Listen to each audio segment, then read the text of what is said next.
ನಲ್ಲಿ ನಾವು ನಮ್ಮ ಕೆಲಸ ಶುರು ಮಾಡಿದ್ದು 6-7 2 ದಿವಸನೂ ಇನ್ಸ್ಪೆಕ್ಷನ್ ಕಂಪ್ಲೀಟಾಗಿ from morning till night. Actually some cases it has gone up to 7-7:30.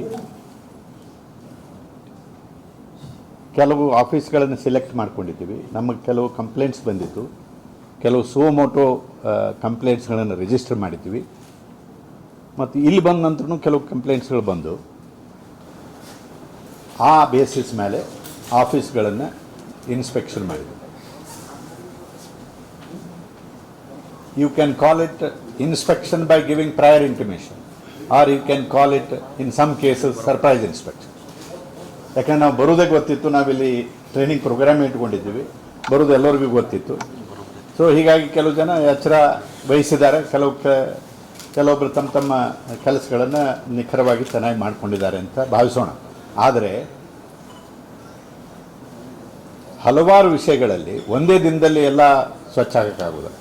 ನೀವು ಅದನ್ನು ಆಳವಾಗಿ ನೋಡಿ ಅದನ್ನು ತೆಗೆದು ನೋಡಿದಿರಿ ಅಂತಂದರೆ ಅವರಲ್ಲಿ ಏನು ಮಾಲ್ ಅಡ್ಮಿನಿಸ್ಟ್ರೇಷನ್ ನಡೀತಾ ಇದೆ, ಎಷ್ಟು ಅಪ್ಲಿಕೇಶನ್ಸು ಕೇಸಸ್ ಪೆಂಡಿಂಗ್ ಇಟ್ಕೊಂಡಿದ್ದಾರೆ, ಯಾಕೆ ಜನ ಮತ್ತೆ ಅವ್ರ ಹತ್ರ ಬರ್ತಾರೆ ಅನ್ನೋದನ್ನು ನೀವು ಹೇಳಿ ಬಂದ್ರೂ ಅಷ್ಟೇ, ಹೇಳಿದೆ ಸರ್ಪ್ರೈಸಾಗಿ ಬಂದ್ರೂ ಅಷ್ಟೇ, ಅದು ಎಲ್ಲಿ ಕಾಣಬೇಕು, ಎಲ್ಲಿ ನೀವು ಕಂಡು ಹಿಡಬೇಕು ಅಲ್ಲಿ ಕಂಡು ಹಿಡಿಯೋಕ್ಕಾಗ್ತದೆ.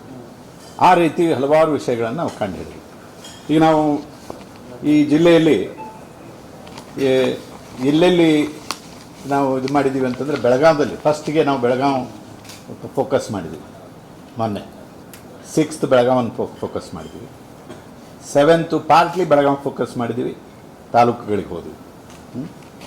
80% ತಾಲೂಕು ಹೆಚ್ಚು ಕಡಿಮೆ, ಒಂದು 3-4 ತಾಲೂಕು ಬಿಟ್ಟರೆ ಉಳಿದು ಎಲ್ಲ ತಾಲೂಕುಗಳಿಗೂ ಕವರ್ ಮಾಡಿದ್ವಿ. ಮೇನ್ ಟಾರ್ಗೆಟ್ ಎಲ್ಲಿ ಅಂತಂದರೆ ಈ ಹಾಸ್ಪಿಟಲ್, ಆನಂತರ corporations, town municipal councils, corporations, KMCಸು, then tahsildar office, ADLR office, then excise department, then you have ಇಲ್ಲಿ ಇದು ಬೆಳಗಾಂದಲ್ಲಿ ಸ್ಮಾರ್ಟ್ ಸಿಟಿಗೆ ಹೋದ್ವಿ. ಸ್ಮಾರ್ಟ್ ಸಿಟಿನೂ ಕೂಡ ಅಲ್ಲಿ ಕೆಲವೊಂದು ಕಂಪ್ಲೇಂಟ್ಸ್ ಬಂದಿದ್ದು, ಅದನ್ನು ನೋಡ್ಕೊಂಡ್ವಿ.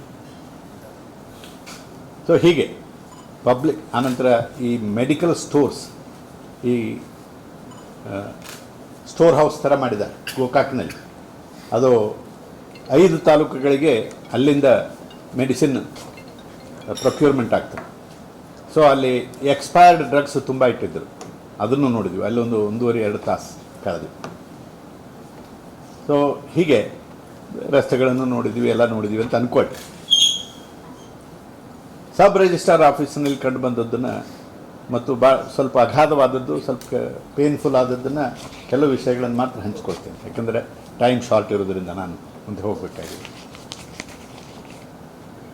ಏನು ನಡೆದಿದೆ ವ್ಯವಹಾರ ಇಲ್ಲಿ ಅಂತಂದು, ಭಾರಿ ವಿಚಿತ್ರವಾದ ವ್ಯವಹಾರ ಬೆಳಗಾವದಲ್ಲಿ ನಡೀತಾ ಇದೆ.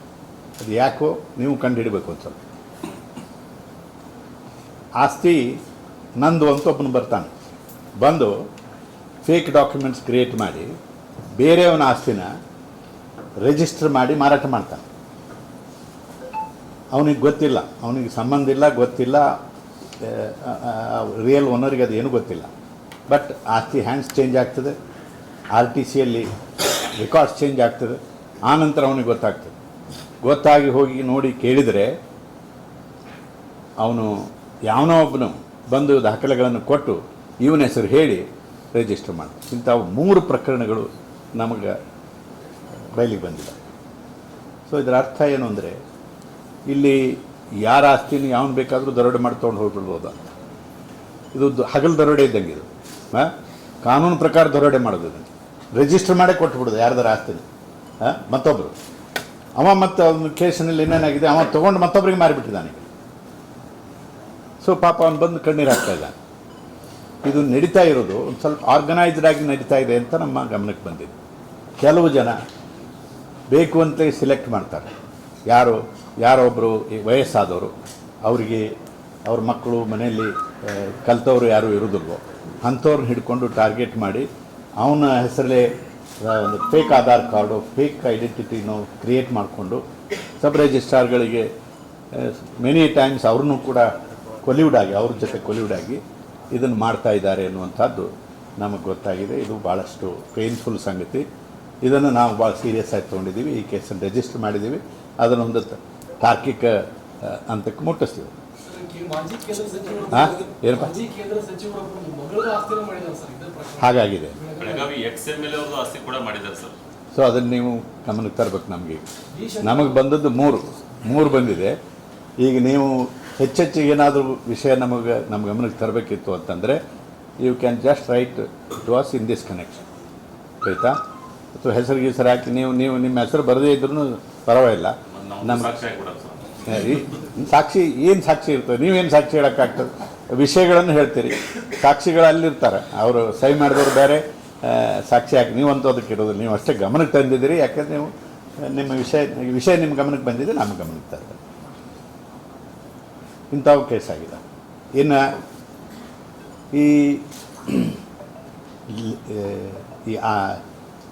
ಇವರು ಯಾರಿವರು ಭೂ ದಾಖಲೆಗಳ ನಿರ್ದೇಶಕರ ಕಚೇರಿಗಳಲ್ಲಿ ಹಲವಾರು ಕೇಸಸ್ ಪೆಂಡಿಂಗ್ ಇದೆ. ಕೆಲವು ಕಡೆ 3,000 ಕೇಸ್, 2,500 ಕೇಸ್ ಪೆಂಡಿಂಗ್ ಇದೆ. ಅವನ್ನ ಸಕಾಲದಲ್ಲಿ ಅವರು ನಿರ್ಣಯ ಮಾಡಬೇಕು, 30 ದಿವಸದೊಳಗೆ ಮಾಡಬೇಕು ಅಂತ ಎಲ್ಲ ಇದೆ. ಆ ಸಕಾಲದ ರಿಜಿಸ್ಟ್ರಿಗೆ ತೊಗೊಂಬಂದಿಲ್ಲ. ಆನ್ಲೈನ್ನಲ್ಲಿ ಇದ್ದದ್ದನ್ನು ಟಚ್ ಮಾಡೋಕ್ಕೆ ಹೋಗಿಲ್ಲ. ಕೇಳಿದರೆ ನಮಗೆ ಸ್ಟಾಫ್ ಇಲ್ಲ, ನಮಗೆ ಅದು ಇಲ್ಲ, ಇದು ಇಲ್ಲ ಅಂತ ಉದಾಹರಣೆ ಹೇಳ್ತೀವಿ. This shows complete mall administration. ಎರಡನೇದು. ಮೂರನೇದು, ಹಾಸ್ಪಿಟಲ್ಸ್ಗೆ ಹೋದ್ವಿ. ಇಲ್ಲಿ ಬಿಮ್ಸ್ಗೆ ಹೋದ್ವಿ. ಬಿಮ್ಸ್ನಲ್ಲಿ ಹಳೆಯ ಬಿಲ್ಡಿಂಗು ಸೋರ್ತಾ ಇದೆ. ಅಲ್ಲಿ ಹೆರಿಗೆ ಇದು ಇದೆ, ವಿಂಗ್ ಇದೆ, ಮಕ್ಕಳು ವಿಂಗ್ ಇದೆ. ಎಲ್ಲ ಗೋಡೆಗಳು 4 ಕಡೆ ನೋಡಿದರೆ ಗೋಡೆಗಳು ಸೋರ್ತಾ ಇದ್ದಾವೆ. ಅಲ್ಲೇ ಇಲೆಕ್ಟ್ರಿಕಲ್ ಪಾಯಿಂಟ್ಸ್ ಇದಾವೆ. ಏನಾದರೂ ಅವಘಡ ಆಯಿತು ಅಂತಂದರೆ, ಶಾರ್ಟ್ ಸರ್ಕ್ಯೂಟ್ ಆದರೆ ಅಲ್ಲಿ ಪೇಷಂಟ್ಸ್ ಬಂದವ್ರಿಗೆ ಅಪಘಾತಕ್ಕೆ ಸಿಲುಕಿ ಹಾಕ್ಕೊಳ್ತಾರೆ. ನಾವು ನೋಡ್ತಾ ಇರ್ತೀವಿ, ಹಾಸ್ಪಿಟ್ಲ್ನಲ್ಲಿ ಬೆಂಕಿ ಅನಾಹುತ ಆಯಿತು, ಮಗು ಸತ್ತು, ಮಕ್ಕಳು ಸತ್ತು ಅಂತ. ಸೊ ಇದ್ರ ಬಗ್ಗೆ ಕೇಳಿದರೆ ರಿಪೇರಿ ಮಾಡೋರಿದ್ದೀವಿ ಸರ್, ಹೊಸ ಬಿಲ್ಡಿಂಗ್ ಮಾಡಿದ್ದೀವಿ, ಇದನ್ನು ರಿಪೇರಿ ತೊಗೊತೀವಿ. ಎಷ್ಟು ದಿನ ಬೇಕು ರಿಪೇರಿ ತೊಗೊಳ್ಳಿಕ್ಕೆ? ಮೇಲೆ ನೀರು ಸೋರ್ಲಾರ್ದಂಗೆ ಬಂದ್ ಮಾಡಲಿಕ್ಕೆ ಎಷ್ಟು ದಿನ ಬೇಕು? ಇಂಥ ಆಕ್ಸಿಡೆಂಟ್ ಆಗಲಾರ್ದಂಗೆ ನೋಡ್ಕೊಳ್ಳಿಕ್ಕೆ ಅಷ್ಟು ಕಾಳಜಿ ಬೇಡವಾ? ಇದು ಒಂದು ಮಾಲ್ ಅಡ್ಮಿನಿಸ್ಟ್ರೇಷನ್ ಡೆರಿಲಿಕ್ಷನ್. ಇದು ಒಂದೇ ಹಾಸ್ಪಿಟಲ್ನಲ್ಲಿ ನೋಡಲಿಲ್ಲ, ಇದನ್ನು ಇವನ್ ಗೋಕಾಕ್ನಲ್ಲಿನೂ ನೋಡಿದ್ದೀವಿ ನಾವು. ಗೋಕಾಕ್ನಲ್ಲಿನೂ ಕೂಡ ಹಳೆ ಬಿಲ್ಡಿಂಗು, ಅಲ್ಲಿನೂ ಅಸ್ತವ್ಯಸ್ತ ಇತ್ತು.